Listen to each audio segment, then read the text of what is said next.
What is feminism? Hello and welcome to Explain Like I'm 10. I'm your host Meghnad. This is a podcast where we ask simple questions which have some big, complicated answers. This is a simple question which is also, I think, has a very complex answers, but a very obvious one, I must say. If you have been listening to Explain Like I'm 10, we have been doing an ideology series. Right now, we did socialism, we did liberalism, we did capitalism, and now we are doing feminism because feminism is also an important ideology that we need to speak about. Some of you will be like, is it an ideology? So don't confuse it with like other things. Just to put it in a very simple way, an ideology is like a system of beliefs which sort of shape your worldview. So, feminism is one of those, which is a system of belief which shapes everyone's worldviews. So, on that front, we have a very interesting guest with us today. Please welcome Sindhu Rajasekaran. She is the Yay. author of this great book called Smashing the Patriarchy. Very clickbaity title, Sidhu. I love it. Yeah, I no, I I meant really well. like it. And the No, subtitle is a guide for the 21st century Indian woman. So I have been I got this 2 days ago, and I have read a bit of it. We will talk about that a little bit. And we have joining with us our union leader of spectators, Akash Mehta. Hello, Akash. I like the title, man. That's a great title. Union Yeah. Leader of Spectators. Wow. Yes, union leader of spectators. You are the union leader of our general amorphous spectator group. So that's the idea. Okay. So so Akash has been told about the topic, and he was brave enough to accept because he's a man who is comfortable with his own sexuality, as we Yeah. all know. And his latest life achievement is that he appeared in a reality TV show, Netflix reality TV show called Social Currency. Yeah. So yeah, and I will not I spoil haven't what seen this happens. yet. I want to see it. Yeah, yeah. Yeah, Uh, definitely check it out. it's a random thing I, that Akash did, I guess, which is It's fun. it's very weird to me, man, because I mean, it definitely feels great to be on Netflix and this and that, and it was a huge learning experience in some sense. Yeah. But it was shot in 2021, so life has changed a lot since then. So I am watching it like a Pandemic spectator years. only. Yeah, I'm like, I'm looking at this person who's stressed out and all in this house, and I'm sitting there going, don't be, just chillax, dude. Who is Just this? chill. Just Who is this awkward person they got for this show? Yeah, today's topic, Akash, when you yeah. first got the topic, what was your thought? First thought was ki heavy hai, and then I realized like I'm putting out a special called Nasty, which is about like sex education only. So I feel like it's Oh, all sort of like it all kind of comes together now on some level. hmm. So Yeah, it does. yeah, and I think it's a big part of feminism. So I'm like, okay, I've been on the periphery of knowledge for a while, and it would be nice to get kicked inside the well. It'll be great, Nice. like just to like, yeah, I'm a it's a very sex proper, positive feminist, so you are absolutely right. Like that, huh? sex education is very much a part of my book as well. I Yeah, like literally go into details. and yeah, I'm glad because like right now I feel like even when it comes to language, right? Like there's a line I do in the special also where I talk about it, and I'm like, if you can't say fuck, you can't talk about fucking. If you can't talk about fucking, you can't talk about vaginas or penises, and then suddenly you have this generation of men And who's that's like, the whole thing, though. For me, yeah, as far as I'm concerned, I do not think that sex is a sort of passive thing for women anyway, right? So yeah, women have to take their own pleasure, take control of their own pleasure, and that does not necessarily mean that you need to have a penis to have hmm, the sort of alpha male pleasure that men think they can have. Women can have that too. yeah, Sex is all absolutely, about queerness. Everybody is Yeah. yeah. everything. So how Mhm. else So to, yeah, and and I my think book is it's also about that. so that's perfect because that's how it starts. So I guess I'm at the beginning of the conversation. At least I've managed to get. Yeah. Yeah. And I so have a whole chapter in the book on that book. That's great. like what we are going to do today, guys, is that we are not going to go very theory. on this, right? We will talk about some theory, but at the same time, I want to sort of focus on one, what is feminism, and also because this book has such a nice title, Smashing the Patriarchy. Um, I was going to name this episode "What is Patriarchy." Sindhu, so like, what do you think? Like, should we call this episode "What is Feminism" or "What is Patriarchy"? What is the right way to go content-wise and also ethically and morally? I think you should call it feminism. The reason Yeah. I call the book Smashing the Patriarchy and not something, about feminism, that the word feminism doesn't even appear on the title or the Yeah. subtitle. And the reason for that was because a lot of women don't call themselves feminist, right? But they're Hmm. still smashing the patriarchy every day in their lives because they Hmm. don't have a choice. It's not that you have to, you wake up and think, oh, I'm going to be a socialist today, I'm going to be a feminist today. It's not that. It's that you just Hmm. have to live your reality. You have to battle the patriarchy every day, at home, on the streets, at the workplace, in the bedroom, everywhere. Hmm. So I think that's the reason we went with smashing the patriarchy rather than the word feminist, because that Hmm. for certain women means that they have to stand up, live up to these expectations of what it means to be a theoretical feminist. And not all women are theoretical feminists. They're not academics or idealists or politicians. They're just Hmm. living their lives. And that's the reason I did not use the word feminism. But for this episode, I think we should call it feminism.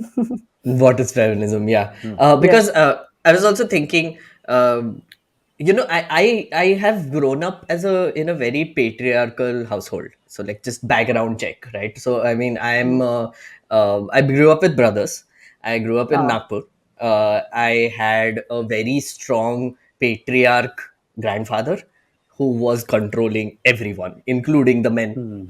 He was just like, career choices से लेके कौन से classes लेने हैं school में, grandchildren ने, everything was sort of like top down approach. And then the thing is that it was very shocking for me when I came to Delhi and met like actual independent women. It was like, kya ho raha hai? Like, I mean, like, it was like a genuinely a culture shock. It shouldn't happen like in a normal sort of setting. When you go from Nagpur to Delhi, you shouldn't get a culture shock about how women are behaving there. But that happened to me, and I want to like sort of do that today, which is, you know Akash, like, question for you as well. Like, do you identify as a feminist, and what does feminism mean for you?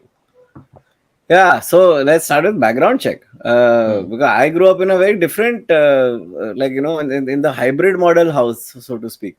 Because Hmm. my mom was always, I mean, fiercely independent. She's been, I would say, the more successful of the two, the more publicly well known of the two of my parents. When it comes to the extended family, my mom is sort of the person who leads the charge on things. Hmm. Every time, whether it was an old man or a old woman in the family saying कि ये नहीं करेंगे, this is against the whatever XYZ thing, my mom would just be like, "Cha, cha, cha, cha, cha," and just sort of like just brush them aside, sort of. So She would um, smash the patriarchy. yeah, pretty much. I mean, I remember my somebody in my family had passed away, and my cousin's wedding was right around the corner, maybe like 3-4 days around the corner. And all the drama that could have been was simply just extinguished by my mom, because my mom just, she was that person in the family, in some sense the Hmm. head of the household. So for me, it was like, nobody really explained the whole women have to stay at home and do the thing, and the guy has to go out and make the money and all of that. And none of that ever happened only in my house. Hmm. But that being said, now I realize how much of it is like, like my mom can do whatever she wants and go and work and all, but it's not like my dad is gonna make sure what's there for dinner. You know what I mean? So like, Right. that's why I call She it had like to the do the hybrid double model. shift, She right? had to do the double shift, and I mean, obviously there was a my dad is in that sense like the first really like male feminist guy I know, because to live in the 90s and early 2000s and have a wife that's more famous than you, makes more money than you, I'm sure he got flack about that, from his friends Yeah. and from log kya kahenge POV. Good on Hmm. your dad, though, for not Yeah, succumbing to that. absolutely, man. And but at the same time, I feel like, my mom also because I think that's the background she comes from, where she feels like, but he's my husband, so then I have to listen, like, Hmm. Yeah. and that's a her thing. That's not a dad thing per se. But then over the years, both of them become like this, used to this weird. Where I Hybrid don't know. model. Yeah, I call it hybrid. There's nothing else to call it. But there was never like, you have to be in the kitchen and cook. That was never the conversation. Hmm. The Hmm. conversation was like, just you have to be the one who makes sure there is food to eat, which is the Right. same thing but different in a way, where like the direct physical labor is not yours, but the onus of it is still on you. Mhm. Hmm. So that's, and then when I went to junior college, and then people would say stuff like, oh, your mom works, and I was like, wow, is it that because Revolutionary. yeah, because in Bombay kaisa hai ki if your mom is working, it's not big, like if your dad made enough money, your mom wouldn't have to work. That is the logic Ah. people Hmm. go with, That's right? the, Hmm. yeah, Hmm. So when right. I would say that my mom is working, people will assume our financial position isn't great, but it Hmm. was the exact opposite. What more do you want than having two breadwinners? That's a great Hmm. financial position for a family to be in. No, You know? absolutely.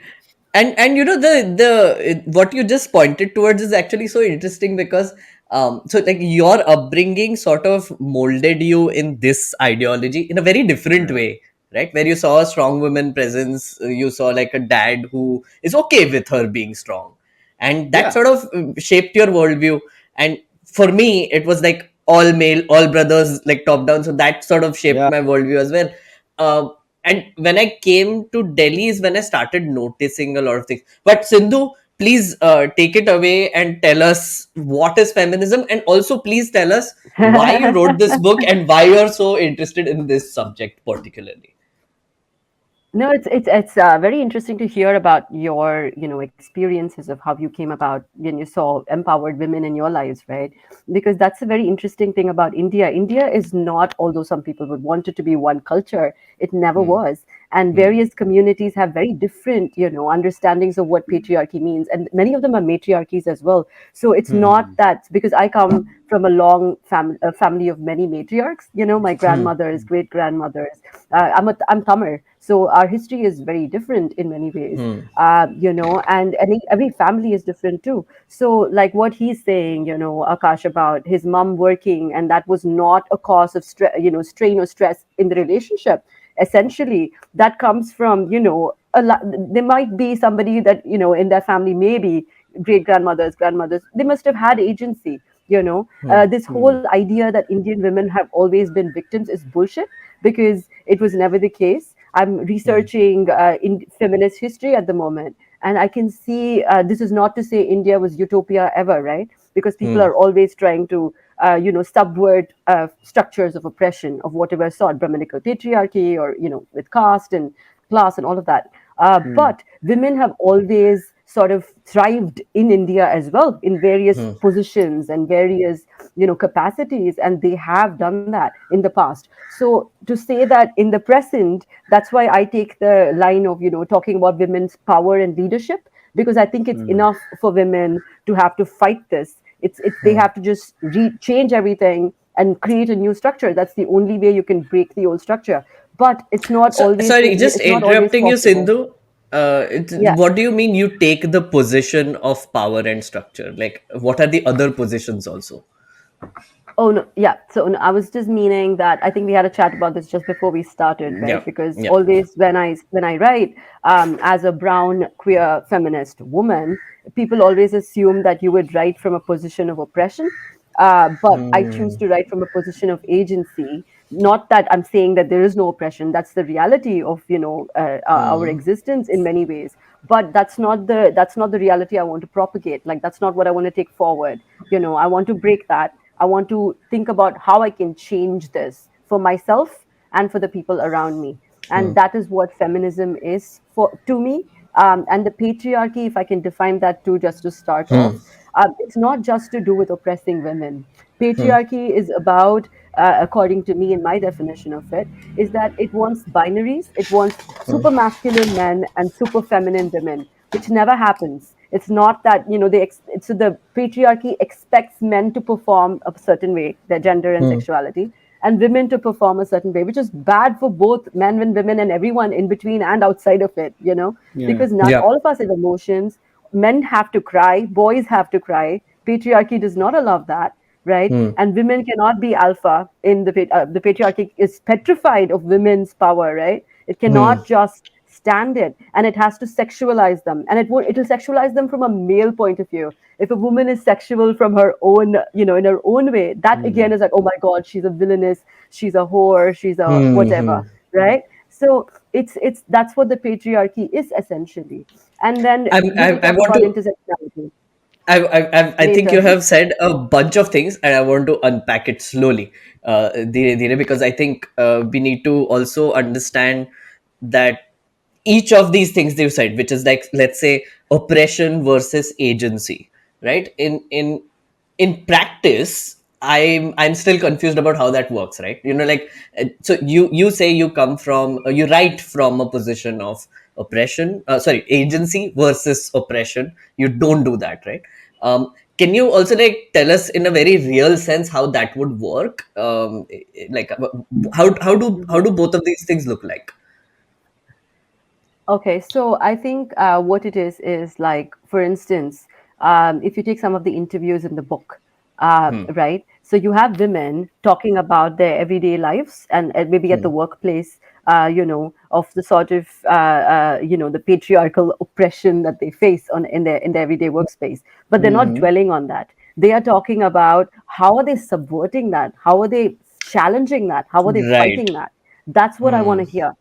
So that's what Hmm. I mean from a position of agency rather than oppression, because I'm not just going to, obviously this has cost me trauma, obviously this has Hmm. cost me a lot of these things, but I want to heal, but I'm not going to be a healing by just talking about that. I want to Hmm. change this right now. Like, you know would you Hmm. say that's it's like, agency is about that. would you say it's venting versus problem solving? Like on some level, In like a one end, sense, yeah, although like, this book hmm. definitely is venting too. Yeah. it has a lot of Maybe it's so like, it's both. one side is just problem, but the other is problem plus solution. Hmm. Yeah, put it that way. Hmm. Yes, that makes sense. It's Hmm. it's sort of like you're bitching about it and you're really Hmm. angry, but you're Hmm. also like, I'm gonna find a way to solve this for myself and the people around Hmm. me. Now, This I want to also touch upon, which is anger.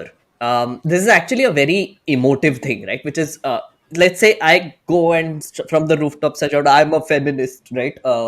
I know neighborhood uncles will look at me weirdly after that. It's not like, it would be like a, ये क्या बोल रहा है, like he's a man, like ये क्या ही बोल रहा है, तो औरतें करती है, औरतें बहुत privileged औरतें करती है, elite औरतें करती है, right? Like, Hmm. feminism and all, right? But if you ask like a neighborhood auntie, she'll be like, "Chi, what are you talking about?" Like whatever. Akash, you might have also like had like certain experiences. Like, do you find women who are not willing to call themselves feminist? Yeah, like my mom, what are you saying? Hmm. Like, she doesn't identify with that word at all. She was the first woman to work in the Bombay Stock Exchange, and she still doesn't use the word feminist to describe herself. You know Hmm. what I mean? But like when she interviewed, they didn't have women's toilets in the Bombay Stock Exchange.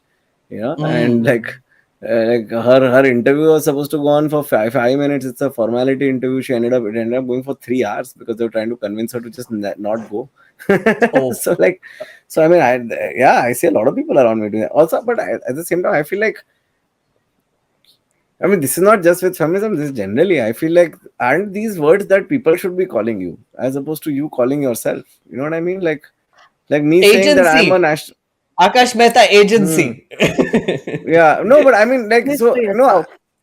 like, yeah, but like, isn't it like, it's like me saying I'm nationalist? You know what I mean? Like, Hmm. because I mean, maybe it's because I see this on Instagram more than anywhere else, right? Hmm. Hmm. Hmm. Like where people identify themselves as things first, as opposed to it just being sort So of I a. would like to jump in here if I Hmm. can, Yeah, yeah, yeah. Please do. just to say that I completely agree with the fact that a lot of women do not feel comfortable calling themselves feminists because maybe they feel the term is alien to them. It's not from this country, Hmm. first of all.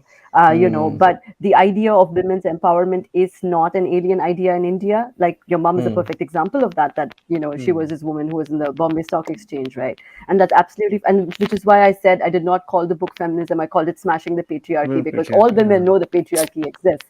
They Yeah. don't they Hmm. don't want to call themselves feminists, right? But I Hmm. think there is so much power in for women who also call themselves feminists very vocally, because they stand for certain values and they want people Hmm. to know they stand for those values, right? And that takes a Hmm. lot of guts, especially in India today. The amount of trolling that they face online, women who call Yeah, themselves feminists in person, all of that. So yeah, I'm getting back to the rage. I'm sorry, but it just, Oh, yeah. that's the what rage I cannot. was. If you can, I if think you I can also also just I touch also mean upon it that a more little from the bit. I also mean it more from the POV of like guys calling them feminists. You know what I mean? Uh, because like men calling themselves feminists is all a little sus. It's There's Honestly, I something about admire it. men who call themselves feminists. I admire men Yeah. who call themselves feminists. In fact, a lot of people who read my book are men, and they write to me saying that this has helped them understand everything so much better. And I mean, Hmm. I don't mind them calling themselves feminists, but like you say, even I Hmm. have a problem of I have men who have schooled me on what feminism means, and I'm like, dude, Hmm. take a step back. Hmm. It's like, yeah, that happens too. I do get what you're saying. but Yeah. but there is value in men wanting to understand feminism. Yeah. That's essentially it, right? So the anger part is what I don't understand it with that context, right? Which is like when anger comes in from either side. Let's say I'm just talking about like how men get very angry whenever they encounter a feminist, right? Some men, whatever, but like especially online on social media, right? Like the backlash that you get whenever the word feminism comes in is horrendous in a lot of ways, right? Hmm. So that anger sort of does not like let people have dialogue, if I may put it that way. Where do you stand on this? Like I can see that like you are also like angry about certain things, or are you, or how do you deal with that? Yeah, I'm very angry. So I think Hmm. when I wrote this book, it was like I was just really raging at a lot of people around me too, Hmm. because I was just like, with Hmm. all, because I've heard so many women's stories. I've interviewed like hundreds of women to write this book, and I've heard, how what the sort of stuff they faced in their personal, professional, and also social lives. And it just makes you so angry to see that this is a reality in not just India, in around the world. That women have to still go through this shit in 2023, or Hmm. 2021, 2022, when the book came out. And as Sakshi says down there, she says, yeah, some men believe in equality, but not in feminism. And I've heard many men Hmm. say that, and if they truly believe in equality, right? I mean, I don't care that they don't believe in the word feminism. It doesn't matter. Hmm. If there was, Hmm. if there was honestly equality everywhere, we wouldn't need feminism, right?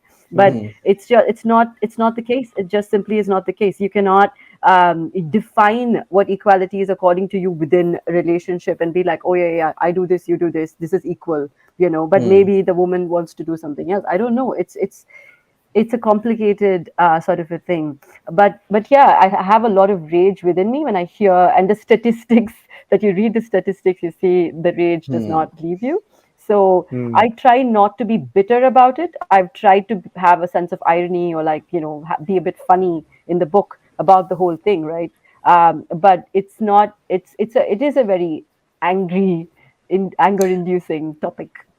It is, Hmm. and I know a lot of women around me who also get very angry whenever like whenever the topic of women's rights and feminism and even patriarchy comes in, right? And it also comes from lived experiences, right?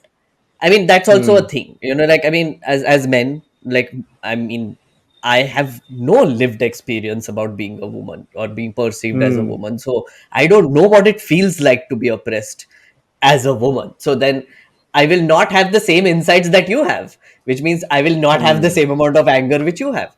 I think that matters a lot. um I can give I you think some the simple guys. I examples, think. so yeah. sorry, go on, No, Akash.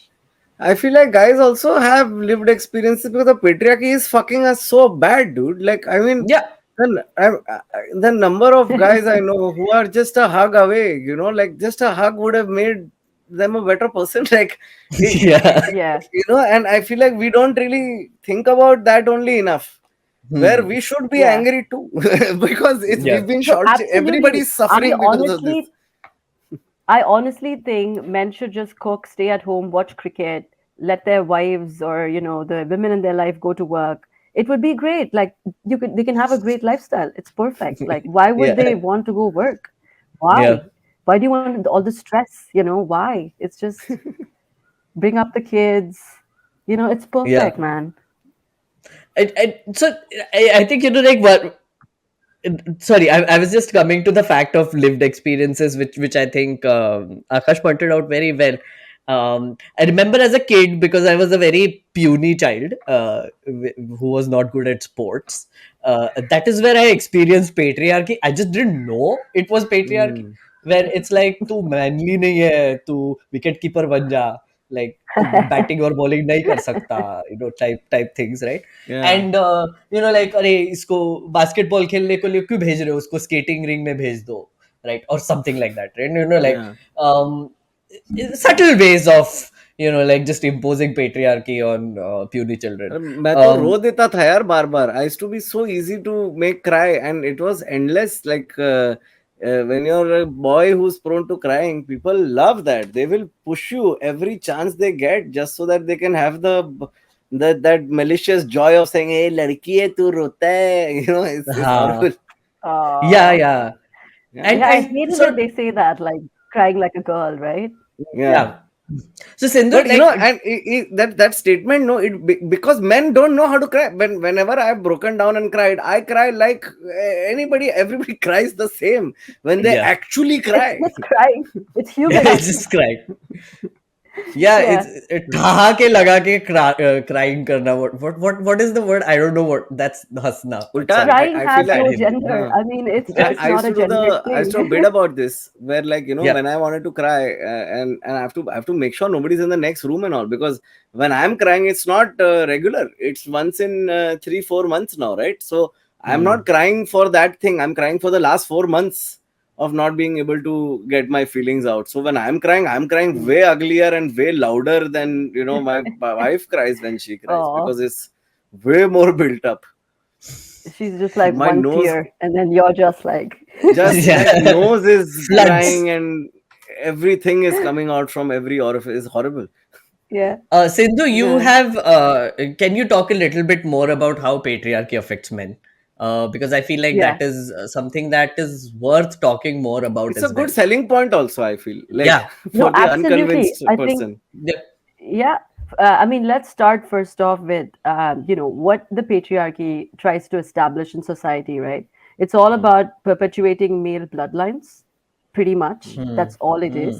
Hmm. And obviously, if you want to associate that to, a property and all of that, you can, which is why a lot of people would associate the patriarchy to capitalism because it is about passing on their Hmm. wealth and mm, property and all of that. But that is not even true when it comes to India because people who have no wealth or property still want to propagate their caste lines. Why?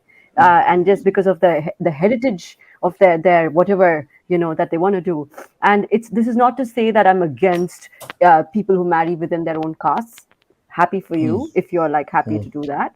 But the problem with the patriarchy is that it does not want people to stray outside their lines, and that's been the main job of the patriarchy, right? Hmm. And Hmm. for them, women are the sort of the women are the creatures who could change all of this up. They could fall in Hmm. love with anybody they like. They could fall in love with other women. They could fall in Yeah. love with whoever, right? And that completely sort of, I don't want to use bad language, but spoils the patriarchy's plans Hmm. for perpetuating bloodlines. So the sort of violence that is ingrained in our texts, like the Smritis and all of that, and even later in medieval India, in the texts that came with Islam, and later on even with Victorian codes that the British brought, just the way the women are treated and sort of violently suppressed Hmm. for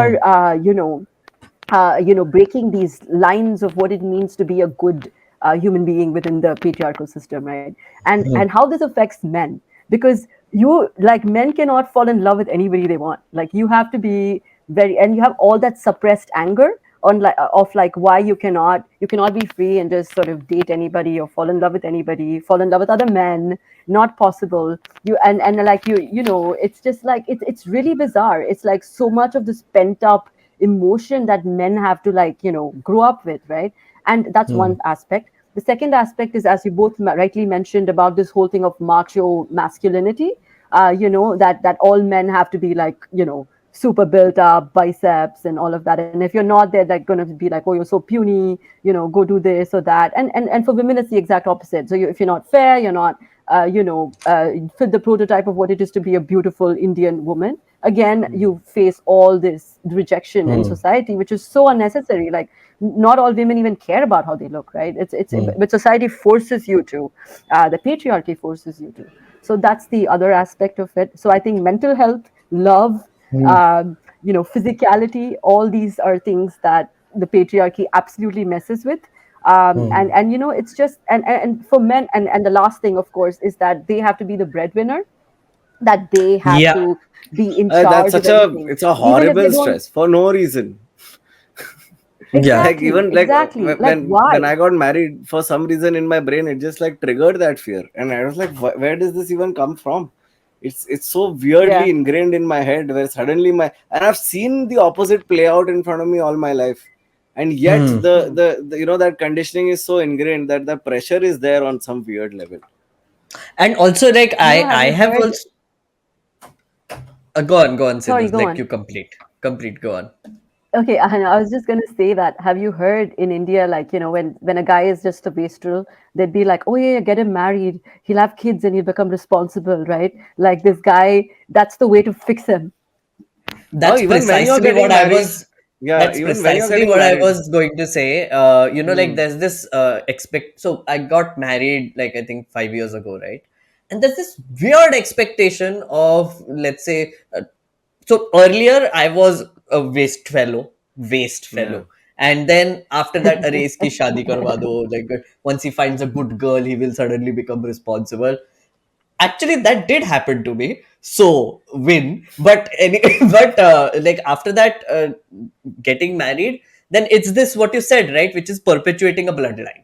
There's this obsession Yeah. with just continuing your bloodline, which is all on the man, right? It's like, so all the conversations that are happening with my family about having children, it's always like, huh, so when is it happening?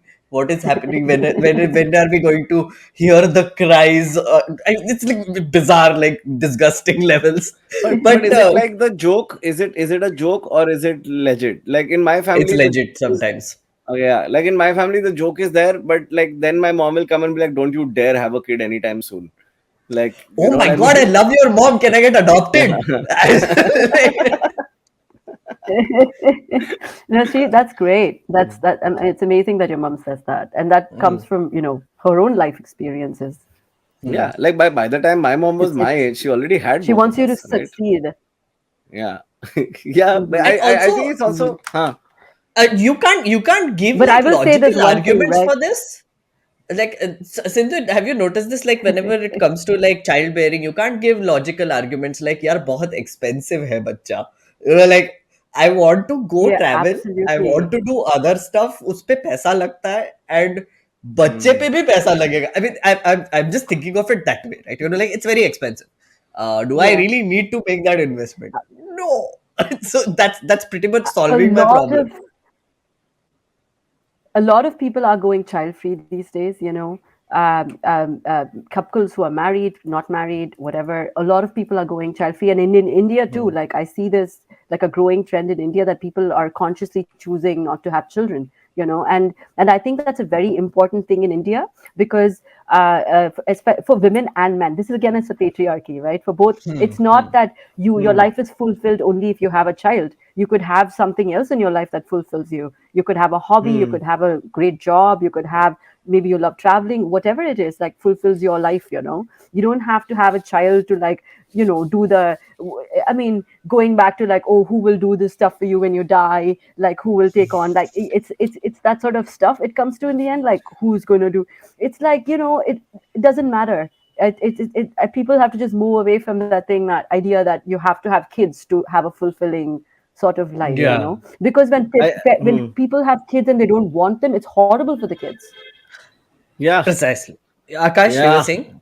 No, I've seen this with I mean, I feel like the arguments change basis the background of the person as well, right? Like my bhabhi is like she's a pharma grad, right? Like, and she's a pharma MBA, very highly educated, super specialization of sorts. Has been working since, I mean, before she got married, still working now. but she still bangs on with the kid thing because her reasoning has just changed. The core sentiment is still there. For her, it's like, oh, your chances of I don't know, she was telling Shubho the other day ki, like, your chance of cancer and all are less if you have a kid, and this and yeah, Okay. it's so ऐसा कुछ कुछ अलग अलग कुछ ना कुछ मिलता ही रहता है ये लोग को reasoning में. So, the justification changes, but I feel like the core motivation is the same only. You should have a kid. See, That I don't know where that See, comes from. having said that, I must also add that I have a 7-year-old daughter, and becoming a mother was one of the most beautiful, life-changing experiences for me. But that's me. Hmm. I know so many women who do not want children, and they're perfectly happy, right? So Hmm. I think it's a that's a thing in India, right? And it's not just India, to be honest. It's the truth in the UK too. Like, people just expect you to have children. Yeah, Yeah. And it's also the adoption is not good enough, huh? that's There's true. this obsession of my own Blood. genetic material. Yeah, it's the bloodlines. It's the bloodlines. That's what the Yeah. patriarchy is all about. So I'll tell Hmm. you just one thing. Guys, So very in sorry. One matriarchal second. cultures, go My on. wife just needs her laptop. She's Oh yeah, accidentally left it here. go Just give ahead. Yeah, me 1 second. So yeah, I was just just yeah. going to say that in matriarchal, family setups or in matriarchal societies, matrilineal societies, the biggest difference is that there is no patriarchal bloodline issue. So women are sexually free; they can have many partners because nobody cares who the dad is. It's not about who the dad is. So it's a culture where it's sort of like free. You're free, and women become completely free when they don't have to subscribe to this thing of pativrat, right? Like, oh my god, my husband, I have to, like, whatever. So it's completely like freedom. So I think, yeah, patriarchy is a problematic thing for that reason too, for me. And It also, curbs. there's an element of ownership that comes in here, then, which is like kiska bachcha hai, this line, like, which is like every movie, Mm, every plot twist ever, uh, uh, always assumes that the ownership of the bloodline is always with the man. And I mm, feel like that is mm. that is one of the ideas that Yes, patriarchy sort of constantly tries to hammer in, where yes. वो भी रख दिया सिगी भी रख दिया where it's शायद में. the man is the basic sort of unit, the central unit of the family, and Mm-hmm, then everything else revolves around that man, right? Which mm-hmm, is kids, wife, everyone, right? So it's always uh, sort of that linear structure, if you want to call it that way. I mm-hmm, have to quickly take a break yahan pe.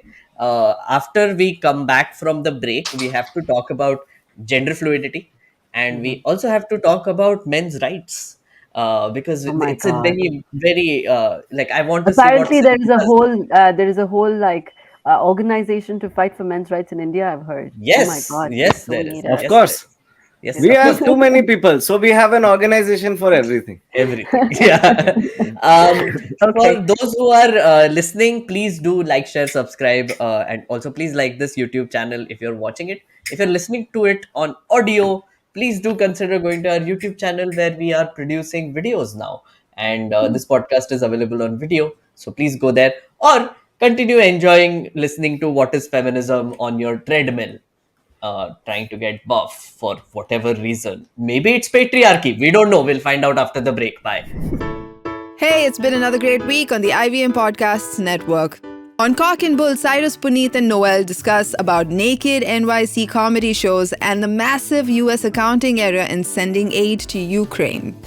On Explain Like I'm 10, Meghnad is joined by comedians Gaurav Pawar and Noel Cordero.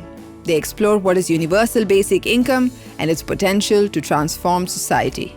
And on page 10, Nikhil, Meghnad, and Karan talk about the recently released movie Adi Purush, the ongoing violence in Manipur, and the Reddit blackout. So, folks, if you like our show, spread the word, tell your friends, and don't forget to rate and review them wherever you're listening to them. Follow us on social media. We are IVM Podcasts on Twitter, Facebook, Instagram, and LinkedIn. You'll also find all of our shows on youtube.com/IVM Podcasts. Hello and welcome back to Explain Like I'm 10. Today we are diving deep into the topic of feminism. What is feminism? What is patriarchy? I have to tell a little bit of a personal story here, because I do want to get to gender fluidity. Um, I came to Delhi way back in 2011, 2012, and as I pointed out earlier, I got a massive culture shock by how independent the women are here and how opinionated they are. I was not used to this. But the thing is, I also realized how smart they are, right? So there were way more smarter people around me, a lot of Hmm. women who were just telling me things, right? And I came like an empty, like a vessel, and I was just like trying to understand what is happening. And then one day we sat down, and I remember this on a rainy Delhi evening. Two of my friends sat me down and told me about gender fluidity, and it blew my mind. I was like, what? I can say, wait, what? Gender, what? Sex, gender are separate? I'm not a man. It's a thing that society has put on me for all these years. What is happening? So, it's I want to talk about gender fluidity a little bit. Akash, do you want to give it a shot? What is gender fluidity according to you, as you understand Yeah. it?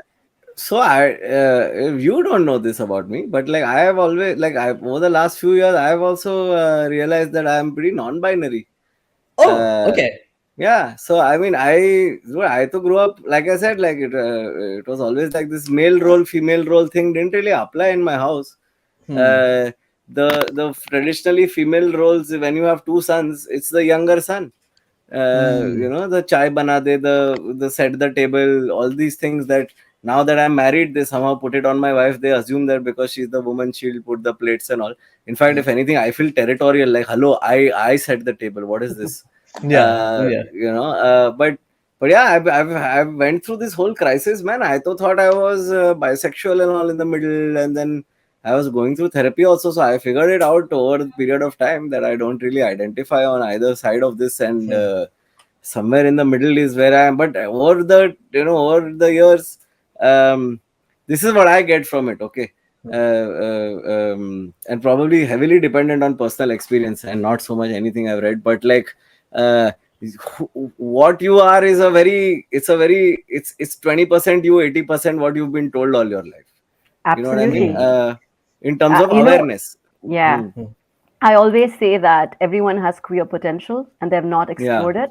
I Hmm. think that's the ultimate truth. It's not that anybody is born straight or like, I think you just socialized and the culture just tells you Yeah. that this is the only way to be.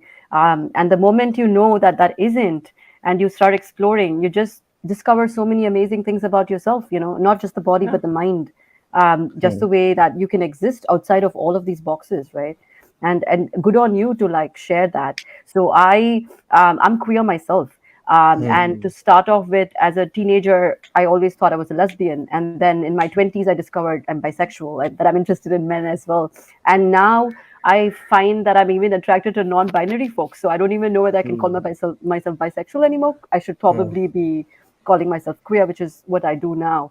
So the Hmm. gender fluidity idea, right, which is so beautiful, it's Hmm. not, it is the reality because all of us are androgynous at the end of the day. We all have masculine, feminine, Yeah. no like asexual tendencies, right? All Hmm. of us have that. But society tells you that if you're born with female genitalia, you're a woman, and if you're born with male genitalia, you're a man. And then you're brought up in this patriarchal way of like, you have to be super masculine man, super feminine woman. And Hmm. like I said, it never happens.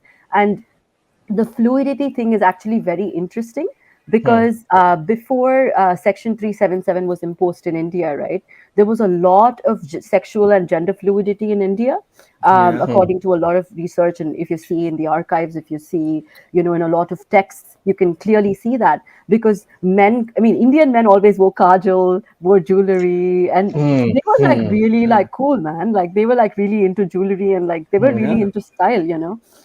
And that Like we changed. And hold hands and walk, man. Like what I. Yeah. Yeah. Yeah. Absolutely.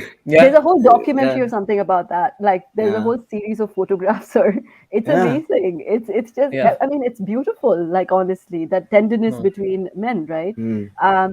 And that sort of fluidity of gender that we had in India sort of completely vanished, and it's called post-colonial amnesia. So because the Yeah. British Hmm. told us all this is too dirty and like not properly civilized, and so we've forgotten that, like from our memories, that we used to be like that. And now we Yeah. think, okay, this is our reality forever, but it actually wasn't. Yeah. Yeah. So at a very basic level, and I was also thinking of this, right? All the Rajas, Maharajas that we had, it's like if anyone wore that, it's a gown, right? Like the men were wearing a literally shiny gown with like Yeah. jewelry and everything, Yeah, and that's pretty gender fluid, I would say. I mean that is pretty much it, right? um yeah. so you said some an interesting term called queer potential. I want you to Hmm. talk a little about that. What does that mean?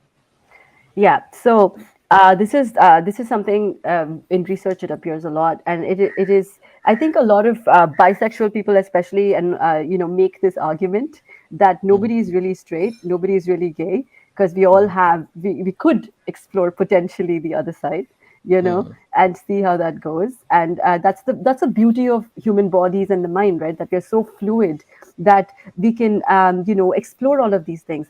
I will tell you about Hmm. this from a point of view of this book called Infinite Variety. You should read it. It's by Madhavi mm, Menon. It's about desire in India. It's a history of desire in India. And Hmm. she talks about, and all this is based on research, right? Based on ancient, medieval, and colonial texts. mm, mm, And she talks about how in India, people always talked about the desire, but not the identity of the person. So you could be a Hmm. person who desires men, desires women, desires what nobody, but that doesn't mean you're a bisexual or a lesbian or a gay person or what a mm. homosexual. India did not name your identity; it named your desires. That was the culture in India. Interesting, Hmm. right? And there are names of like that appear like of women who liked women called swarinis, that appears in like the Kama Sutra, for instance. But that was essentially very independent women. One of the things they did was also they sexed up other women, but these were Mm, independent women and they're called swarinis. And all this appears in our text, right? We have so much, and Urdu poetry is all about love for, other men, Hmm. men mm, writing poetry for men. It was beautiful, and that was Indian culture for so many. Hmm. And these, all these. There were these peers. There were these, these like people who were buried with their lovers in the mausoleums. mm, Hmm. That was also real in India, and we still have mm, those. mm, Hmm. So yeah, that was the thing, and it's a very modern, thing. It's a very Western thing, in fact, to name everything, to Hmm. name, your identity. So the trans identities always had a name in India. Like they would, the communities would have a name for themselves, and they had mm, a certain culture and all of that. But when it came to Hmm. like sexual orientation of people who were cis in a like cis bodied, for mm, those people we didn't essentially have names. So this mm, is the sort of thing of queer potential, in the sense that all Indians, all people have queer potential, and I think Hmm. there is a big fear in our society about that. Like I think mm. men feel threatened by the fact that they could actually be attracted to another man. It Yeah. scares the shit out of them, you know. Yeah. I think women are more open to that idea. They're like, oh, I kissed a Mm, girl and I liked it, whatever, mhm. but Yeah. they're okay with that. But men, there's a Yeah. Yeah. problem. And why does that happen, by the way? Like, You is should there tell an me. answer to that? You should tell me. The I think it's patriarchy.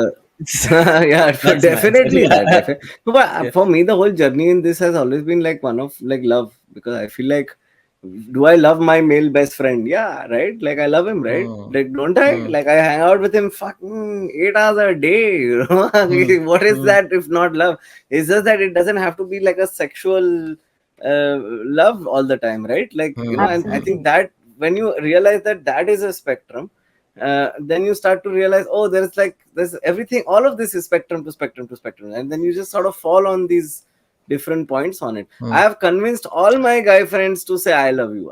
It's That's taken so so long, nice. but yeah. when that happened, I can taste that difference in the relationship all of a sudden, I That's don't know how very else to interesting. explain it. It's Yeah, like it That's love just you, bro, but only sincerely. no, but it's not I love you. Love you, bro, is a cop out. Like, look Yeah, you in the yeah. eyes and say, I love you. I Oh, love you. Just thus the three words. I I don't want loved this. it.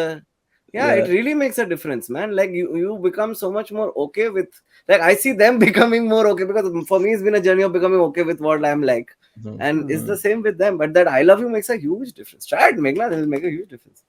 I think I will try this. This is interesting. And I was also Yeah. thinking, so I was reading up on this concept called platonic partnerships, right? Where Hmm. essentially the way we look at monogamy and marriages I think is also a result of patriarchy in a Yeah. larger frame of mind, right?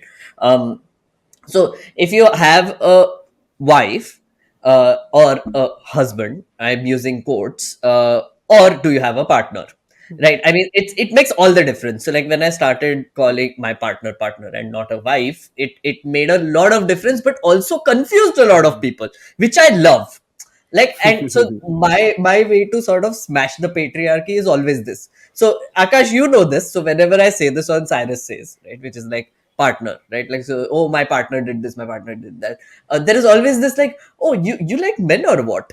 Like sort of inclination Ah, towards that end, right? But I'm like, why does it have to be like a man or it's a partner? Like, I mean, like, yeah. how does it matter, right? So to take it forward, I was reading about platonic partnerships, right? Like what Akash described is a platonic partnership. Like it's like two people in love, but it's platonic, and that also is like sort of such a freeing concept, if I may put it that way. Yeah. um and I feel like that also like ties in with what you were talking about earlier, Sindhu, which is I feel like the patriarchy is trying to have this structure of don't Hmm. stray away from accepted norms, don't stray away Hmm. from what is normal, right? Mhm. And now in the 21st century, your book is the a guide for the 21st century Indian woman. I feel like a lot of people are straying, and they're straying very well, right? Oh uh, yeah. would you India say? has always been the land of transgressions. Yes, that's a great way Hmm. to put it. Like India has been a land of transgressions. So when you were writing this book, did you also notice this, that younger people, especially Gen Z, is way more acceptable of straying away from accepted norms than, let's say, a millennial or Mhm. a Zoomer or other older generations? What did you see there? So the bulk of the women interviewed in the book are millennials. There are Hmm. Gen Z women too, and non-binary folks, but bulk of them are millennials. And I could definitely see that difference between the millennials and the Gen Zs, because the Gen Zs are unapologetic, to put it mildly. They do not Hmm. Hmm. want to convince anybody that what they're doing is right, whereas the millennials care a lot about sort of convincing everybody that, oh yeah, what I'm doing is right. Like they can't just do the thing and just go. They want to convince the Hmm. society or their family or their Hmm. workspace, which is also a good thing if you think about it, because they're trying to make a change, right? They're trying to change people's Hmm. mindsets around them, but that puts a lot of stress on them as well, because obviously they're not able to as easily, and that causes all this mental stress and trauma for them. But yeah, you're absolutely right, and I love the fact that Gen Z are unapologetic, and I think that they've also sort of received this platform because all the people before them have done the work, right? They've Yeah, yeah. pushed So I think the. it's also their own, like their validation comes from the gram, right? Like they don't really Hmm. look for it in real world as much as we do. I feel on some They level, like their exist life on the is, gram. yeah, they Yeah. exist on the gram, bro. Like we don't, we go to the gram every now and then, and we're like, ooh, this is what's going on, and then we come back. I feel like the younger the kids, the more of their actual active time in the day is digital. So I think Yeah. they Hmm. are No, I think there. I'll need It's to get a PhD in TikTok to understand it, even like how these Gen Z yeah. just.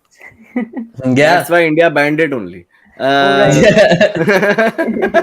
we're like, It's no, too we don't want much. to learn another thing now. Like they Yeah. cannot afford to have censor people like sitting and censoring TikTok. That would just Yeah. be. Since we're talking about living on the gram, I Can want I to ask take. a question Yeah. here? Can I Sure, ask a sure, sure, question here? sure. Like, do you feel like there's also an element like of just hard, plain old capitalism here? Like, like women have to look a certain way so that they can sell more retinol, and men have to, be manly so that they sell more whey protein, and on some level, everything sort of exists and is pushed or pulled upon. तो मर्दानगी को ललकार है क्यों, ताकि you can sell the Hmm. guy a better, more expensive car. So I feel Or a like political leader. Hmm. वो अभी Hmm. obviously Yeah.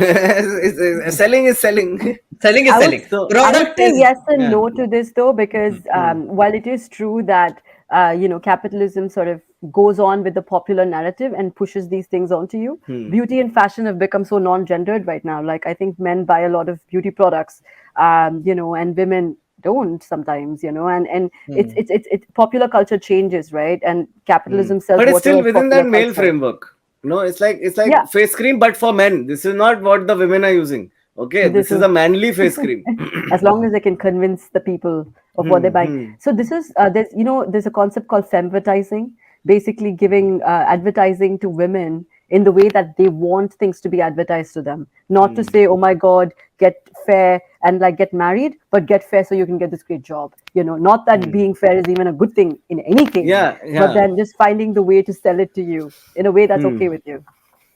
Yeah, It's like those sanitary pad ads where earlier it used to be like, oh, school jana hai, but now it's like, oh, tennis khelna hai. Yeah.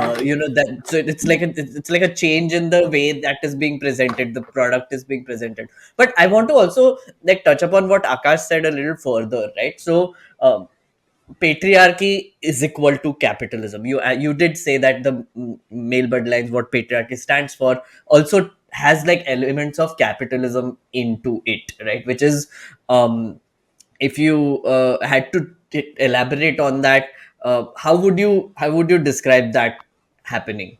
So I have a complicated relationship with this argument Hmm. because I find that not essentially that socialist and communist countries are essentially gender equal either.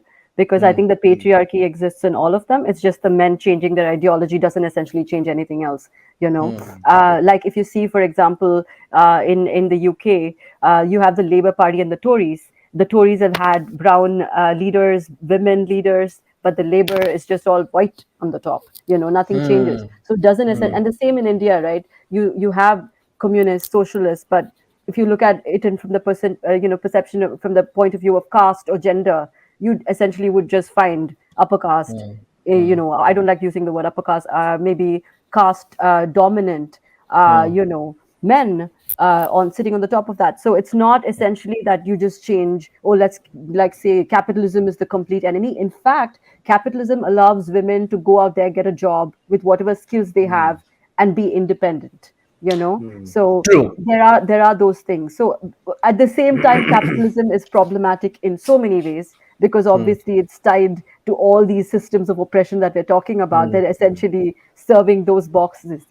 But Do you as feel it can hijack the movement on some level, where the movement becomes sorry, the movement becomes less about the actual change that needs to be brought about and more about the showcasing of the fact, like the like I remember when there was some protest going on. Remember the CAA protests that were going Hmm. on in India, and it was Hmm. so fascinating to Mhm. me that the pro CAA t-shirt and the anti CAA t-shirt were being sold by the same company on Amazon. You know what I mean? Makes sense. Yeah. Yeah. Yeah, so like, isn't, I feel like, does Mhm. that happen where, like, do you see that happening where it's get hijacked by the commercial interest, as opposed to, like, it's more about selling Ola whatever, face cream, than it is about actually bringing about change? Yeah, like the pink washing, right? Basically, you just Hmm. like the Hmm. company's face is like, oh, we are like so feminist and Hmm. everything. But how many women work in your office? How many women do they? What about gender pay gaps? Do the women get like Hmm. maternal leave, maternity leave, and stuff like that? Like probably not. Like they're just pink washing. So that's the thing. Hmm. As if you're just saying things and not really trying to make change happen, that's obviously a problem, and that happens a lot Hmm. around the world and especially in India, I think. And I think this is a good point to bring in intersectionality, but I do want to talk about, there was this whole controversy about smash Brahminical patriarchy, which kind of became like a huge deal, where Mhm, I believe Jack, who was the CEO of Twitter back then, had come to India, and a queer feminist had handed him a poster, mhm, and it had smash Brahminical patriarchy written on it. And mhm, everybody went nuts, like mhm, news channels pay, there were debates after debates for days. We were following the story. That is when I learned about intersectionality. Literally, that was my exposure to the concept of intersection. And it was done in a very bizarre way, because mhm, there were people who were taking smash Brahminical patriarchy as smash Brahminism, mhm, right? And there were those who were taking as smash patriarchy, but it's actually a mix of two, right? It works on different levels, right? mhm. Can you, Sindhu, can you also tell us a little bit about intersectionality, what it means, and how now feminism, the way I think even Gen Z is looking at it, I feel they are way more understanding and aware of what intersectionality means than even millennials. Hmm. Yeah. Let me start with Brahminical patriarchy, right? Because Yeah, a lot of yeah. people have a misconception about what that even means. Hmm. And before I say this, I must also add that I come from an intercaste family, and I have Dalit and Iyengar ancestry, which puts me Hmm. in a very sort of interesting space of, I face I face sort of hate from both sides because I don't essentially belong anywhere. And I'm happy with that. I don't want a caste. I don't want to be in that space. So, talking about Brahminical patriarchy, right? It does not mean the community of Brahmins, have perpetuated this patriarchy like for every. So the idea is the Brahminical patriarchy is basically the patriarchy that came out of Vedic, times, Vedic literature.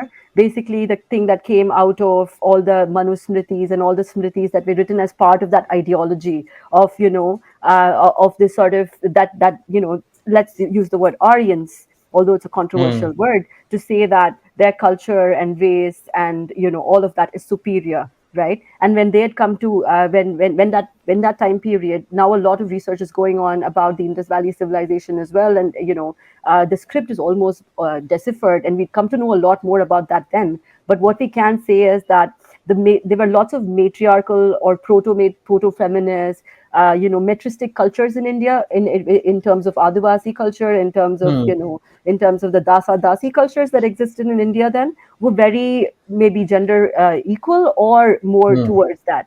And because in the Rig Veda and in the Vedas that come after that, you can clearly see this hate for that sort of Hmm. lifestyle. It's Hmm. like the Christians and the pagans wala almost level of disdain for the Yeah, old ways. Like, Yeah. that is exactly it. But the goddesses, the malevolent Kali, was not a Vedic goddess.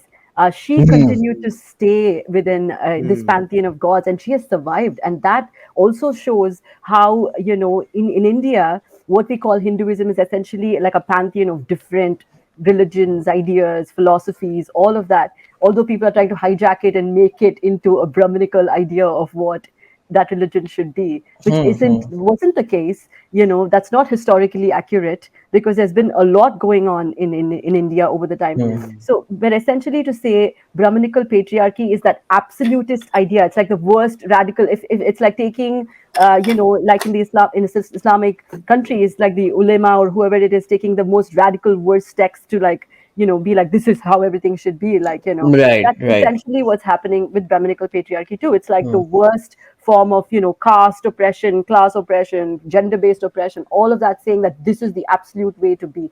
That's Brahminical patriarchy. So it isn't to do with the community, current contemporary community of people who descended from, say, who they call Brahmins or whoever. hmm, Um, so yeah, that's Brahminical patriarchy, and intersectionality, coming to that bit. And that really sort of, when I remember this controversy when it happened, because people took it to mean, because you can't demolish the patriarchy if you don't demolish caste. Like I said, it's Yeah. like an interbred thing. It's like, it's all about perpetuating caste-based bloodlines, right? And what happens, the sort of punishment that women face for, it's called hypogamy or hypergamy. If you marry somebody of a caste which is in the hierarchy above yours, what happens is that you are violently, ostracized from your community.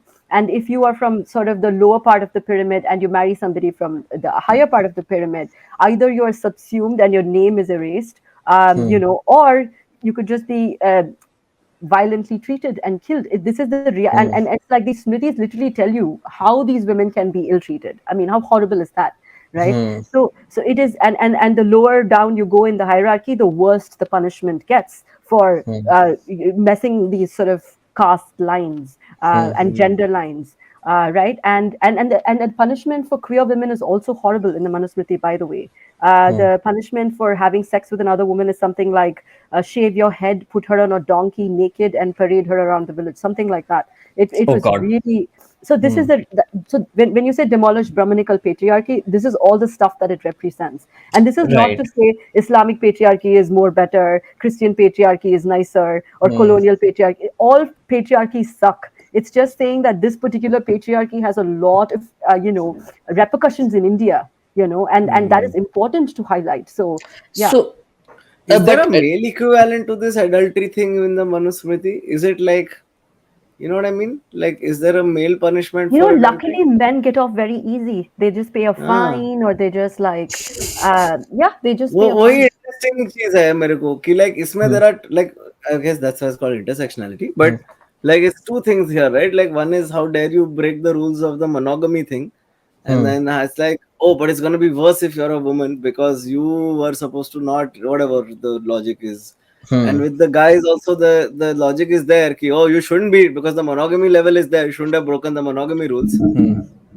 And you're a dude, so then let's hit you where it, whatever. Like, I don't know what the thinking is there. Why is it that Hmm. women are lesser? Is it that women are more pro? What is that the logic is wrong? But is there a logic here? Is there some? I'll give you a more, I feel like a relatable but complicated intersectionality problem, right? Which happened to me. Okay, so for example, I did a series called Constitution, right? Hmm, We were touching upon different aspects of the Constitution, like hmm, free speech, that all the things. Two topics, right? One was gender, and second hmm, was reservations, right? Those two things. Now I was the host, right? My identity, like when you look at me, I'm a man, I'm a Brahmin, I am an English speaking person. hmm, I mean, I have taken all the advantages of patriarchy that are offered to me, right? hmm. I am aware of it now. Maybe I was not aware of it earlier. I am now. In this sense, and I want you both to answer. Should someone like me a host a episode schooling people about reservation, and b should I host an episode talking about gender and gender fluidity and what feminism is, and like episodes like these also? But you get the point, right? Like intersectionality wise, both are problematic. So where do you guys stand on this? I mean, मेरे को तो You यार ये want to go stand up में first? I find this, I have this issue in stand up all the time ना, like why should then, but then the thing is like, then what do I like, I can only talk about what I know. And if I'm learning something new and I feel like I have to share with people, man, I just learned this thing, I think it's insane. So like, and how do I not tell people about it? If I act like an authority, then then that's a problem. You know what I mean? Hmm. Like, for me, whenever I talk about something like this on stage, I'm like, hey man, if like, tell me if you feel otherwise. Like, come and tell me the thing, because otherwise I will never, like, I need to have some, it's what I do. But for me, stand up is figuring out the world I live in on stage with people around me, right? Like when people are laughing at something or not laughing at something, or the kind of laugh they're giving me about the thought that I have, it really tells me something about how everybody else thinks about the thing. Like, it But started off with me Akash, trying the to, hmm, the problem here, and I think again, not a problem, but like just a thing is that you are the person on stage. You got the stage. I think your intersectional patriarchal advantages actually led yeah, you to that stage to be able to yeah, say these things Hmm. and not have that many consequences, right? So, yeah. Sindhu, what is your take on this overall? Hmm. Yeah, I agree with what you just said, because Hmm. that's the whole problem, right? People have the problem with the fact that you're even there in the first place, because Hmm, easily somebody else could have, somebody who knew the subject or who was affected by that hmm, particular Hmm. topic or theme we're talking about should be the person doing it. But then when you're a host, I mean, you can't have experienced everything in the world, or you can't be in every intersection. true. If you're the host, obviously you have to be the person talking to people who possibly Hmm, experience that, or who know more about that, which is what you're doing. So Hmm. I'm not against people talking about things that are not from their own lived experiences. Then we can only talk about very few things in the world. It's important for us to talk about things that don't concern us with empathy, because that's how we learn, as Akash was saying. I hmm. don't know whether you meant empathy, but I'm Yeah, that's saying that exactly the how only I way we see can it, learn right? about other Like, people's. yeah, because and also I would say here ki like, so, see, there, my audience, for example, that I have an audience. Okay, now Hmm. my audience is going to be inclined to listen to something if it's coming from me. There are a lot Sure. of fence sitters in my audience, And I feel like if I get that ball rolling, at least they can go home and read up more about it. If I also don't talk, they Mhm. never see somebody who knows talking about it. Now there's no conversation about it. So I'm you okay see it with as a being. See, responsibility. that's important. Yeah. Yeah, like I mean, I feel like if nobody Yeah. talks about it, then there's no progress only, na. The minute Fair enough. I No, get no, an see, that's another opportunity. important thing. Hmm, That's an important thing that, you need to speak outside of your echo chambers and bring people in, because if you're just talking to the people who already know this stuff, what's the point? Like you yeah, wanna start these conversations with people who are completely opposed to this idea or have nothing to do with it, and then, as you say. yeah. I'll give you the best example of this from my real Hmm. life. Okay, Hmm. Nasty is a show about sex education and sex positivity. There's a huge segment in the show about going down on women. Okay, and how men treat going down on women, how they're lazy about it, how they find it a diminishing act. Okay, Hmm. and I do this in towns like I go to Chandrapur, I go to Silchar or some small towns. When I go to perform Rajkot, Jamnagar, I'm going to perform, and I talk about these things. The guys in the audience are like, what is he even saying? This is not even a real thing. But when I get to that joke and all the women in the room lose their shit and applaud and clap and look at the guy sitting next to them saying, see, and now suddenly it's a conversation, na. Otherwise, who was Hmm. talking about it? If she would have sent a female comedian ka video to the guy is as it is, if he's sexy, he's not going to pay attention only. So at least this way, Hmm. I feel like it's a foot in door for the concept to go across. But I do want to add one more thing Hmm. though about this passing the mic thing, which is very important because, like you were saying, like if especially from say Dalit Bahujan communities and Hmm. Adivasi communities that I see, there are all these amazing people who are doing so much amazing work. They don't get as many platforms to talk about their work, or like get this idea across, and I think that's Yeah. where a lot of that sort of resentment comes from, in the sense Hmm. that they don't have the structural or privilege of, Hmm. like, just say like, oh, I'm going to start a podcast, or like, they can't invest or find investment for that. So I think a Hmm. lot of that resentment comes from that.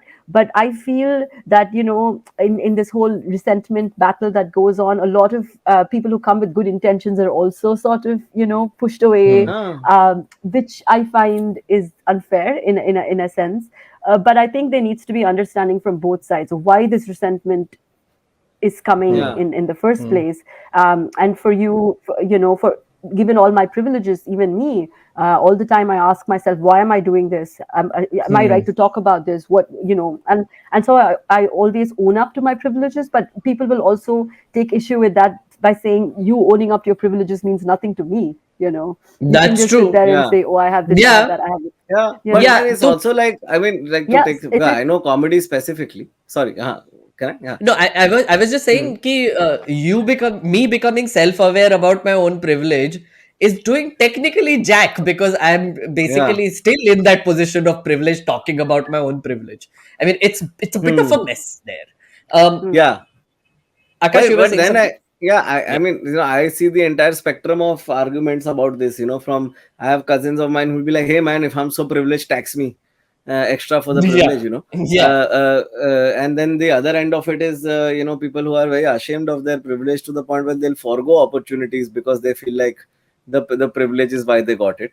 And Hmm. that's a whole spectrum of people out there. But I feel like there's so many levels to things, right? Like when I do something on stage, if that night I don't have a female opening act for, like I say, if I don't have a girl who's opening for me, and then I talk about something to do with women, then suddenly it becomes a singular instance that's being taken as a magnification of all the things I Hmm. do in my life, Mm. right?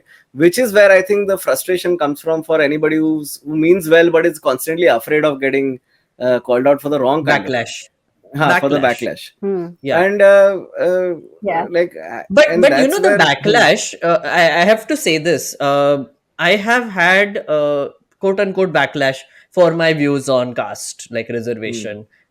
Like मैं तो Twitter पे 2011 से हूँ, so you can imagine the kind of shit I have spewed over the years and the kind Hmm. of backlash I might have gotten for it.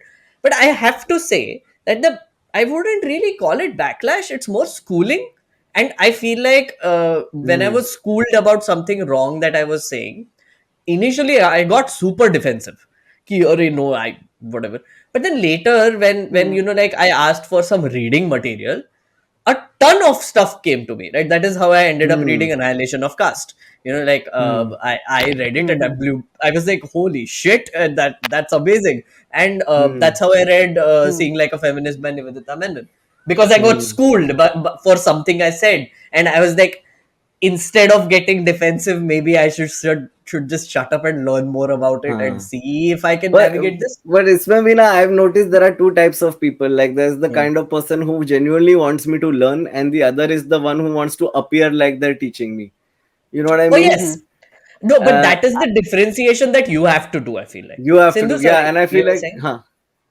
No, I was just going to say that it's this is a problem in public discourse in India, UK, most places in the world, that people are not allowed to make these qualified retractions or change your mind about something.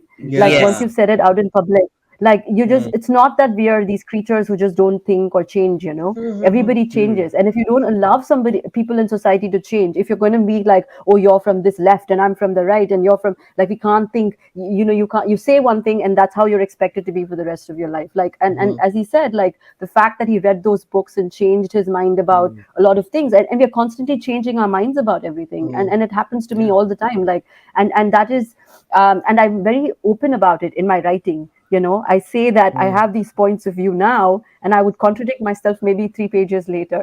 You know, Oh, Yeah. and absolutely. that's the reality of you know, Yeah. Yeah. our the ways our And I brain don't think works. that's, yeah, why is it, it shouldn't be a bad thing, right? Like it has to be a process of, like it's that classic this thing of, like, make an apology, and when you make an apology, the apology is never going to be good enough. Yeah. But Yeah. right, like but then I think on some level, as a comic especially, I feel like I just have to be 100% honest with myself and be like, if I'm talking about something, am I just genuinely doing it from Hmm. a place of empathy and from a place of trying to make some positive change in this conversation, or am I just doing it because I want a quick laugh? And Hmm. as long as my conscience is clear on that, then I think things become a lot easier in Hmm. that sense. Like all the bits I Yeah. try to do in that regard are like, hey, like we're all suffering from this, so how about we Hmm. all talk about this Hmm. collectively, and 90% of us don't know enough, I'm sure. But that's the problem we're in right now, right? Like Yeah. it's not like all the guys who don't think like you are going to be put in a box and never be let out. They're still going to exist, so we have to Hmm. convert them and not so much shun them. That is where I want to bring in the MRA point, the men's rights activists who do not want to be converted. In fact, they go the other way. If you are trying Hmm. to sort of tell them about feminism or women's rights or gender fluidity, etc., they become even more hardline towards the other end. Um, I just want to get like your general understanding of men's rights activists, the issues they raise, and how much legitimacy should we give that. I hate doing this. I don't want to group people together because I get grouped all the time, but at the same time, you know who I'm talking about, like hyper masculine bro type And men's Andrew rights Tate activists. types. Andrew Tate, yeah, Hmm. let's go there, that's fine. British Yeah. no, I Matrix think it guys. comes, I think it comes from fear, to be honest. Hmm. I think this you know, it comes from a fear of female sexuality, of women's power, of just the maybe like everything to do with women. Like, you know, they're Hmm. just so scared that that women, I mean, they also have this sort of Kali myth in their heads all the time, right? They're just like, oh my God, imagine if all the Hmm. women turn into Kali. Like, this would be horrible for us. Like, you know, Hmm. and every woman has that fucking potential to become that, Yeah. you know, Yeah. and that really scares Indian men to no extent. And the thing is, women are being nice to Indian men. They don't have Hmm. to be, like you were saying, like, you know, these women do the job. They'd come home and be like, ah, poor guy, let's cook for him too. Like, you know, they don't Hmm. need to do that. They've just been Hmm. like conditioned to do that. That any day they could just snap and be like, I'm not doing this. You know, Nahi they karna could hai. do Yeah. that. Like, they would face a lot of backlash. Yeah. Yeah, but Oh, I think that's what funnily scares enough, men. Like, they'd sorry, lose all Sindhu. these privileges. Funnily enough, my mom snapped at one point. You know, like where she just stopped cooking, and she's like, "मैं नहीं करूँगी. I'm just sitting and watching TV now, just like you do." And just okay. So Yeah. it was such a shock to the system that that that I think Yeah. my dad and us, all of us realized. Hmm. Okay, so she's been doing a lot, right? And also, this also Yeah. happened when I came and started living alone. uh, I realized Yeah. how much my mom did.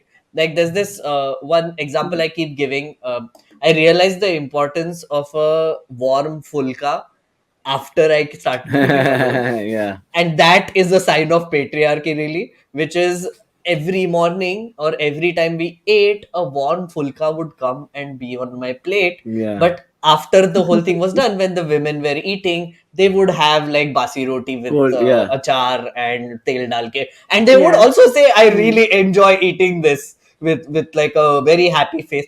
It's Mm. now I realize, for years I have saw that, but I not didn't realize how sad that was.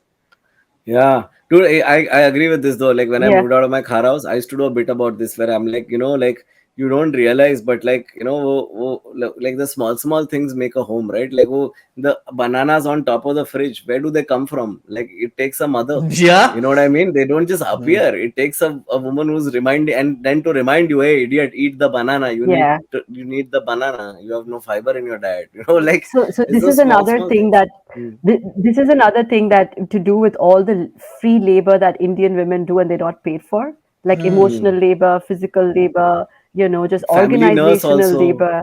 Hmm. Yeah. Yeah, everything. And they don't get paid. So in fact, there is a statistic about there's a calculation about how much India's GDP would grow if they were paying all these women for all this free work that they are Yeah. doing. It's Yeah. I don't think just, we'd have to print and I more hate money. that word housewife. Yeah. Oh my, Yeah. I guess they did that, right? Yeah. Yeah. So I I think the word housewife I really hate because of the fact Hmm. that people just assume that person does nothing, which is so Hmm. the opposite of that because they do so much. Hmm. And in fact, Absolutely. that's what these the men's group rights, whatever, that's what they are scared Hmm. of. They're like, oh my Hmm. God, we can't have these women doing all this free labor for us anymore. They're going to ask for money or they're going to ask Hmm. for like whatever, you know, There's As this they what's should. next. There's this thing they do now. as There's they I forget. I think it's called fatalism or something. Where like I don't know if it's fatalism, but basically the logic is they'll extend it out. Like they'll Hmm. today they want to work, tomorrow they will want to, and then for the rest of Hmm. my life they will be doing this, and then they just like play it out in their own heads. Something they're Hmm. Mm. afraid of themselves, and Hmm. somehow now like this tiny thing right now they've decided is going to lead to this horrible. It's like the same thing with gay rights, right? Like today Mm. they Hmm. want to have sex with men, tomorrow they want to have sex with children. Arey, tomorrow Hmm. aane to de. I was just saying that we were talking about men's movements Hmm. Hmm. fighting for their rights, right? And that going on to the sort of marriage equality debates going on in India about how if men want to marry men, what will happen in the Hmm. future of that. Yeah. That's just such a bizarre sort of argument to make. All the stuff I've heard about, the sort of arguments against marriage equality is so bizarre. It's like none of them Hmm. even. I think the biggest, in fact, again, it all comes back to reproduction. The biggest fear people have is like, how will babies get made? Like, oh my Oh God, yes. that's the biggest problem the most populous country in the world has. But like Yeah. that's the same thing all these capitalist dude bros say, right? Like where like we need Hmm. to everyone should have 6 kids, we need to have more people in the world, otherwise the demand supply thing will get screwed, Yeah, it's yeah, like yeah, yeah. And it's also like about them sort of feeling like a little bit of existential angst कि हमने इतना पैसा कमाया अब ये हाँ तो कहाँ पे फिर मैं जाएगा, क्यों sort of a thing. तो मैं क्यों हूँ? Why do I exist, right? So yeah. it's like, what did I work so hard for? It's like no. But Yeah. I have to quickly wrap up this episode. We have Oh gone no. along, and I feel like one last question is in order. But Akash, before I place my question, if you have anything else to ask, please go ahead. No, this whole intersectionality thing is something I was thinking about for a while. I could never really like get into, but you explained Hmm. it so well. I'm really glad you did that. That was the big. When agreed to this, also my first thing in my brain was like, I know Meghnad will ask, but if he doesn't ask, then I'll feel so cool asking because I've been meaning to just sit down with somebody and be like, please, samjhao thik se mere ko, and the Yeah, way this works out. So yeah, I mean, it's been very enlightening, man. Thank you so much for this. that's great. Uh, And Sindhu, yeah, please, you wanted to say something. No, I was just gonna say it was really nice talking to you, Akash and Meghnad, because you guys are really like you made it like such a complex sort of very very sort of heavy topic into I think that was like fun to talk about. Yeah. And I just wanted to say that this has been very good for me. And I think all the topics we've discussed and sort of, unpacked were very interesting and good to hear, your points of view. Because, like I Hmm. said, smashing the patriarchy is not a woman's job, it's our job. Like men and women have to do it Yeah. together. So I'm so happy you're all allies. You don't have to call yourself feminist, you just have to be Yeah. allies. It's up to Yeah. you. But Uh, I also wanted to say that I think this whole thing has become about feminism and patriarchy. Maybe you should call it that. Yes. No, Yeah. that was the intention only because I wanted to Hmm. talk about feminism, but also focus on patriarchy because, someone has written a book called Smashing the Patriarchy. So, yeah. So, but before we go, I have one heavy question to ask, which a lot of people I see struggling with. It's very strange. It's about pronouns. Um, Hmm. again, I see people who are essentially describing their pronouns in their internet, like usernames and etc. He, him, they, them, etc. Tell me, how important is that, and how do I make myself uh, how do I embed that in my head that I have to call people by their correct pronouns? Because I'm sorry, it happens to me unconsciously that I have been trained, indoctrined in such a way that I just end up saying he or her or whatever, not using their Yeah, I to pronouns. call everyone man, man. I call every. I Yeah, use man for yeah, everybody. My yeah. mom also I call ma'am and man and all. Hmm. And I agree with this question. Like my Maybe my you try experience calling also. everyone woman. That would be fun. I say Hmm. girl also to everyone, yeah, when I'm being sassy. Okay. So like, I mean, it's never been a thing. And but I agree with you on this, man. I also get damn scared because Yeah, every now and then, sometimes the handle doesn't have the pronoun, yeah. yeah, And then when you say man, then they get damn mad, and then I'm like, what? What do I? How do I even, yeah. uh, How do I deal with yeah, this? I'm not so worried about being able to call someone by their correct pronouns. Once they tell me, I'll remember. That's just like basic human Yeah, decency. yeah. But the fear is that irritation of when I get it wrong, there will be too much backlash. Absolutely. And in the flow of conversation, I sometimes switch back, and that is the fear. Hmm. So Sindhu, please, if you have any answer for us. Yeah, so I would just say that if you don't know somebody's pronouns, start with they, because Hmm. you could always, it's like, what did they say Universal. instead of saying, Hmm. what did she say or he say? Yeah, so just say they. And then once you figure out the pronoun, go with that. And I think it is a lot to do with dignity, integrity for that person who wants to be, specifically called in a particular way.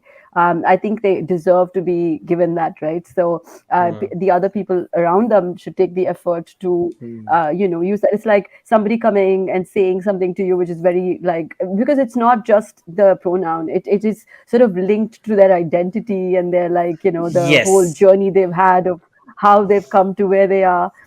So it is all of that. So it's a small thing, a pronoun. And I hear these stupid arguments about, oh, now what if somebody says, I want to be called a tube light, or I want to be called. I had this troll come up to me. I was at the Hmm. Vidarbha Literary Festival in Nagpur, in fact, talking, and there Right. was this person who followed me from every panel discussion to whatever my readings, to ask me the same question about, what if somebody said their pronouns are like, some stupid thing, right? Like, then Hmm. why should we respect that too?